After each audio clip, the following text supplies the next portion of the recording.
Welcome back, everybody. You got Will and I Man here from the Block Runner MetaZone and Rovi, and today we're going to be talking about ZKSync, ZK Spring, ZK Summer. Yeah, yeah, it's going to be summer.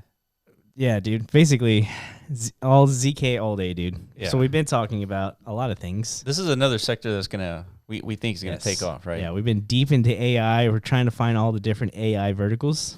I mean, we've been deep in the metaverse. We're going to continue to stay deep into that one and cover that. But ZK, kind of like been in and out of, but more so trying to go deeper, right? Because, I mean, if you're looking for opportunities, I think you can't find anything more ripe for the picking than like keeping your eyes fixed on the ZK ecosystem emerging, right? Yeah. I would compare this to the opportunity of like witnessing, Ethereum competing layer ones. Like if you were watching Cardano as they first came about, if you're watching Solana, Avalanche, all of these things that are now multi-billion-dollar ecosystems. Yeah, top 10 territory. Yeah. If you were like had your eyes fixed on that opportunity, we're talking over the last 3 to 4 years, then you're in a very good position, I would assume. Yeah.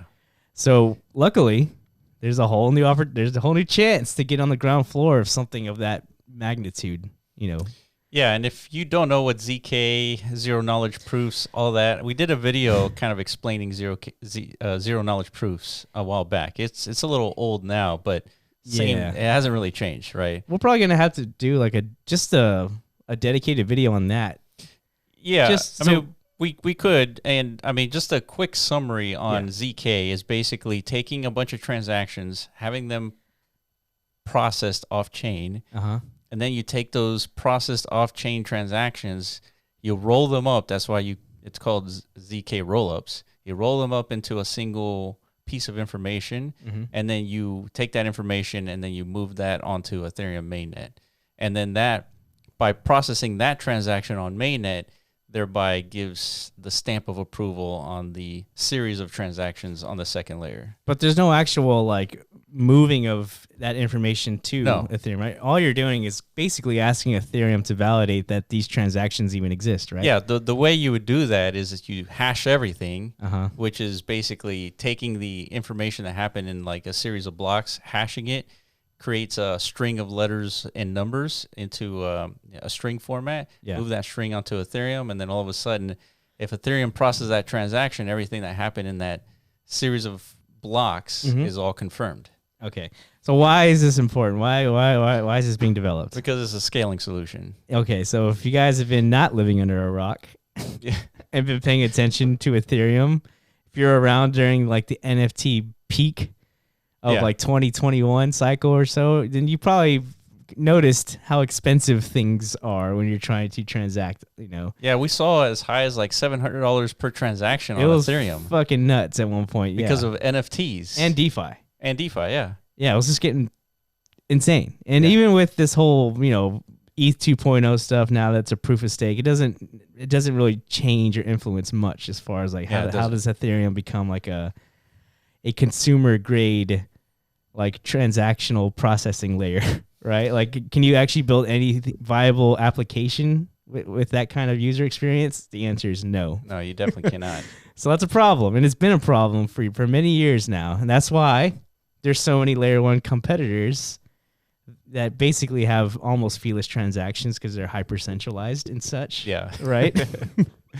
That's why they exist, and that's why they're actually taking a little bit of market share. Do you happen to remember the different eras of Ethereum development? And there's like the merge, the surge, all that stuff. I don't remember. Like, well, do you remember if they were talking about implementing zero knowledge proofs on mainnet? Well, sharding is Ethereum's I guess proclaimed attempt at solving their own scaling issues. But I think the Ethereum ecosystem, the foundation, whatever the community of developers that contribute towards Ethereum's progress, I think they're well aware that ZK is going to be like a very viable supplementation to Ethereum's like scaling issues. Yeah.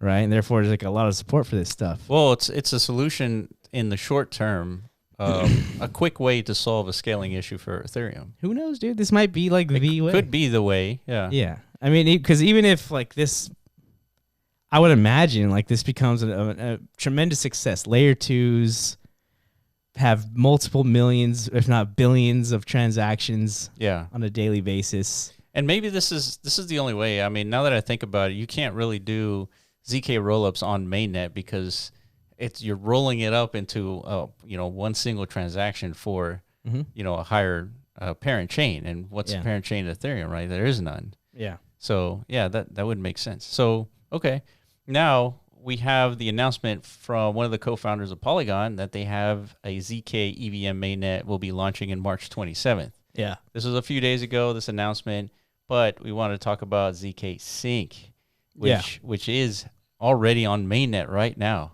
Correct. And I think the reason why is, I mean, it's important, like congratulations Polygon and team and all those guys for figuring it out, right? This is good for all of us users of Polygon. Yeah, all of us app developers are trying to create, actual usable consumer-facing applications. Yeah, we've been using Polygon for a while now because they are pretty much standard at this point, like Ethereum's layer 2 provider. Yep. But yeah, there's a new technical layer that I guess it's becoming much more. It's touted as being more efficient. So yeah. There's been like an integration process to that, but ZKSync and I think Starkware have the lead on this, and Polygon quickly had to kind of like adapt to this. I think. Yeah. I don't know what to call it. It's paradigm shift, right? Yeah. And they're doing the damn thing, but like you're saying, ZKSync is new. It's the new hotness. Like I said earlier, if we're looking for opportunity, you definitely want to identify the new hotnesses out there. Yeah, you mentioned a good analogies. We were looking at Quickswap. Yes. Back in the day. Way back. When Polygon was the new hotness. That's right. Yeah, because back then it was just layer 2, right? That was the groundbreak. Yeah. We had like Matic, which is now Polygon. Right. We had XDAI, and there are a few others. Yeah. Right. So it was really difficult to predict which one was going to get the adoption, right? Right. We thought it would be XDAI. Yeah, we did. You could go back and find those videos, but we didn't like discard Matic or anything. No, we talked about it when it was like less than a penny. And we did. A lot of you guys watch those videos and you thank us even to this day for covering it. And I mean, here we are all over again, dude. Yeah. We're ZKSync. Yeah, it's the new... potentially the new Polygon. That's right. So like you were talking about Quickswap, that was another video we made. Yeah. Of a token that did, I think, 1,000x, right? 1,000x, yeah. Yeah, we saw it at $1. Yeah. And we were like, hey, this is useful because now we can swap tokens on second layer. On Polygon. Yeah, on Polygon. Yeah, which I guess at the time was not doable. And it seemed like such an obvious... like a need. Yeah, it's like, oh, okay, Polygon is obviously great, but there needs to be some sort of tool where you could swap tokens on that network, right? Yeah. And then in order for, things to, like Avogachis right. that are building on Polygon and stuff like that, and all these other... because of that, play-to-earn games like took off. Right? Yeah, and so we're speculating that ZK rollups are going to need the same functionality, the same primitive. Oh, absolutely. So we found I think a pretty damn viable provider of this. Yeah. So let me find it. So it's called ZK Space or ZK. You're going for ZKSpace. I was going for ZigZag, dude. I guess for naming or calling our horses here, dude. So we got two viable pathways of if you're looking to swap tokens on ZKSync's ecosystem, right? Which one do you choose? Well, we got a couple options here. Yeah. So there's ZigZag and then there's ZKSpace. Okay, roughly in the same market sector range, right? The $10 to $20 million market cap range. Yeah. So keep in mind, this ecosystem literally just went mainnet a few days ago, I guess. Yeah. This is as early as it gets. There's not much volume being processed on ZKSync's ecosystem yet, right? As just like early Polygon, there wasn't many dApps launching or deploying smart contracts, not much activity. Yeah, one of the earliest ones was Decentral Games. Yeah. Yeah. It was. And Decentraland. That's how we got clued into it so early. Yeah. So, yeah, I mean... And Decentral Games, I remember they were itching for dude. Yeah, they were waiting. They bet their entire business on Polygon. Yeah, before it was before it was obviously needed. Yeah, way before like Instagram and, it's like, why don't you Reddit were using it. Yeah, exactly. Yeah, it's like, why not just stay on Mainnet, right, guys? Well, because it was literally unfeasible. Yeah, for what they were trying to do. Yeah, a casino. Yeah, imagine. Yeah, not doable. So, okay, so we have ZigZag, and let's take a look at ZigZag's market cap. So, like we were saying, $12 million right now. Let's look at the max. So quite the dumping here, but there's huge opportunity, right? So ZigZag, and then we have ZKSpace, and the max. What you said used to be called ZKSwap. It used to be called ZKSwap. Yeah. Yeah. So we found ZKSwap a little while ago, and we thought it was important then, and it seems to be creeping up as the more important technologies, primitives that we're going to need for this ZK technology. Yeah, like a few things I guess have to happen, right? It's so let's go. There's another thing. So first we got to understand ZKSync and the opportunity there. There's a tweet I think that you're gonna have to find. It explains the performance that they had during their testnet. Is it this? It should be in the Discord. Okay, let me find it. So it's important to look at these metrics to kind of gauge how much interest is actually coming from developers, coming from users, just whatever. People anticipating the launch of this mainnet, people preparing for it, and what can we expect to emerge down the line? It should be at the very end. Let's see. Testnet performance. Okay. Yep. Here it is, dude. All right, so we got Testnet to mainnet. In the past 4 months, Testnet has seen 9 million transactions, 30,000 contracts deployed, 497 active 97,000 active addresses. Dude, yeah, don't undersell that, please. That was like really the main metric I was looking for here. Basically, 500,000. Does it say unique or active addresses? So we don't know if those are unique. Yeah, could be bots. Could be people mining tokens. People assume, and this is a big, what's the word? Not disclaimer, but be a little skeptical of this, right? Even though we're kind of like touting these as very positive figures, but yeah, when it comes to testnet activity, these things do tend to get like fluffed a bit because people are anticipating this is your qualifier for airdrops. Future airdrops. Of 497,000 active addresses is a lot. Yes, it could literally be like a sea of bots, like just trying to qualify for these future airdrops. So we don't actually know exactly. I think the more important stuff are actually deployed smart contracts. It said 30,000. 30,000, right? Yeah. That's kind of hard to fake. Right, 30,000 contracts deployed. These are mostly probably developers who are actually trying to test out. I wouldn't say it's hard. It's harder to fake, but yeah, I mean, if you know what you're doing, you could just launch tons of contracts. True. So I mean, take these metrics at face value, but still, nonetheless, this is proof that there's some sort of activity happening. There's a lot of preparation in hand for this mainnet, which is now live and active. So, and we've seen this plenty of times before. Like with other layer ones and stuff. Sure.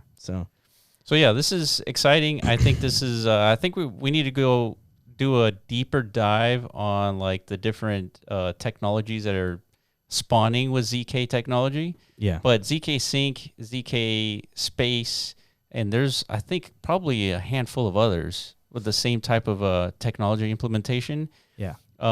So we're gonna do a rundown on individual projects. If you guys in the comments you want to know. Yeah. Because there's a few others. We've covered a couple in the past, like Mute.io is building kind of like a DeFi suite on top of ZKSync's technology frameworks. Just recently did a 10x from when we talked about it. That's right. Yeah. I didn't want to have to say that, but it's true. When we first covered it, it's already growing quite a bit. So if anything, that's an indication of like what's to come potentially. So like I said, a few things have to happen. More developers have to, I guess, start deploying apps on this ecosystem chain. Right. And what else? So what do you think, man? Are we in a bull run? This is the start of it, or what? Because everything's going up right now. Bitcoin's at 25,000. Dude, is that really like that up to like get that bullish about? I mean, it's up. 25,000, dude. That's pretty high. Okay, well, I'm not gonna slap a bull market label on any of this yet, but it's good enough. Like, I don't think we're in that like perpetual like death spiral anymore. Yeah. You know what I mean? So we could just crab, right? Yeah. Just hover between like 18 and 25,000 for. If Bitcoin crabs, then it allows things like these alternate sectors to emerge. And like, you know, you don't need retail to kind of like FOMO into this stuff this early. Yeah, for sure. For these, you know, these markets to emerge, these sectors to get appreciation. Just like retail was largely not involved in DeFi summer of 2020, like at all. You're right. That was like a purely crypto degen phenomena. Yeah. You know, people who understood crypto very well, they understood the implications of DeFi. They understood how the token utility of governance and DAOs and all this stuff. Like, this is all not very consumer friendly stuff. Right? But if you're paying attention, like you seized a lot of that opportunity. Yeah, and that's why we're talking about ZK technology now, because if you seize this opportunity, there's potential for a lot of gains. Yeah, exactly. So we're going to have to keep our eyes on it. ZigZag. What was the other one? ZKSpace. ZKSpace. Yeah, we're going to do individual deep dives on these and keep the content rolling for you guys, because if you go back to one of our other videos, I think it's going to be our landmark video for the year. I would reference it every time you can. It's what are the hot sectors of 2023 to keep an eye on. That's right. This is definitely one. And I think we listed like 6 or 7 others. So yeah, definitely check that out. ZK, Metaverse, DeFi. Damn it! Now you're making me remember. What else? AI. There you go. AI, blockchain. Those are the main ones. I feel like app chains are big too. You know, like Cosmos. Yeah, but those are like ZKSync is proposing layer 3 app chains and stuff like that. Oh, that's a good point. But that's way future roadmap stuff. But once it gets to that point, that's like layer 3 stuff, right? Yeah, like dedicated blockchains, for like your own app-specific chains, like which is great. We need that. Exactly. Yeah. If we need that, then there's a bunch of hell yeah. That is probably the real inflection point of blockchain. Whenever you're gonna custom create, and it's so accessible and easy to just spin up your own chain. Yeah. That's not, and then everything can intercommunicate, and then we have like true interoperability. Like, come on, dude. Yeah, that's the golden way. Era. Yeah. So we're on our way to that, and ZKSync is focused on that. So another reason to be bullish. Dude. You know. Well, that's exciting. By the way, they also got $500 million in VC backing, so that's not nothing. Any huge names? I would imagine the usuals. The usual. A16Z. Okay, there you go. Sequoia. Oh no, I don't know. Sequoia was on there. Pantera, I think, and damn, some beasts. Okay. So there's a lot. It's gonna be a lot of push for ZK. So that means they're the main competitor to Polygon. Oh, for sure. Okay. I would bucket them. All right. Polygon, I'm liking it.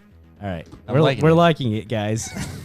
let's go deeper. All right, if you have any questions on ZK, let us know in the comment section below. Follow us on Twitter at TheBlockRunner, at MeadowZone.io, and at Rovi AI, and we will catch you in the next video. Peace.